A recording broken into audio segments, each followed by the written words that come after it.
And also this. The chairman of the Senate Health Committee, Iowa Democrat Tom Harkin, says Congress will pass major health care reform by Christmas, and it will include a public option. But is that the political reality or just a Christmas wish? Republican Congressman Jason Chaffetz joins us now live from Utah. Now, of course, before we get to health care, let's talk about the incident at the airport.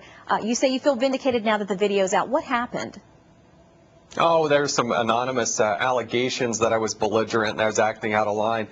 What they have at the airport is this whole body imaging machine. I sponsored the bill that passed with 318 votes in the House, which basically says we're not going to allow as primary mandatory screening for the government to look at us naked in order to get on an airplane. They don't need to see my 8-year-old daughter naked in order to secure an airplane. And so TSA didn't really like that. They didn't like the fact that I voted against their ability as a union to have collective bargaining rights. So they gave me a little extra patting down the day after, the next time I was in the airport after that vote. And it shows the video is pretty benign, and I think it's time to get on to bigger issues. All right, and a much bigger issue out there is health care, of course. 5 different bills on Capitol Hill now being condensed down into something maybe that will eventually get to the president. What do you make of this timeline from Senator Harkin, Christmas?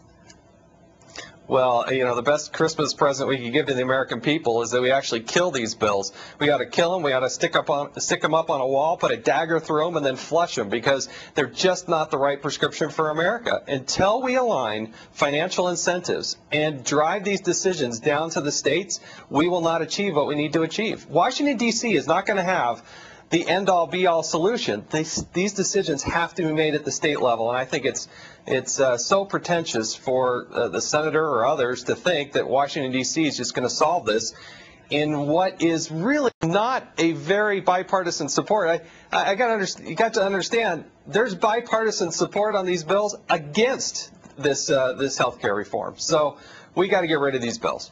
Now, I know that you're probably a fan, as you mentioned, of starting from scratch, starting this whole process over, but obviously Republicans are outnumbered. Do you think there's any realistic chance you would start over because they fought so hard to get to these 5 measures now? Is there any real hope that the folks who have authored those measures would give up and start over? I mean, it sounds pretty unrealistic at this point. Well, like I said, there's bipartisan support against these bills. The Democrats have the House, the Senate, and the presidency. They could blow by the Republicans and make it happen. But the American people are standing up, and they need to continue to bombard their members of Congress in both the House and the Senate and let their elected officials know that they do not want this Obamacare, that they want to have these the fixes to health care that we need. But this one-size-fits-all, government-mandated, shove-it-down-your-throat solution from Washington, D.C. is just absolutely not the right way to go. And so as long as the American people will let their elected officials know then, yeah, I think there's still a fighting chance to actually have these bills defeated. And we heard this week Senate Majority Leader Democrat Harry Reid on the floor mention a $2 trillion price tag. And you, I know, have grave concerns outside of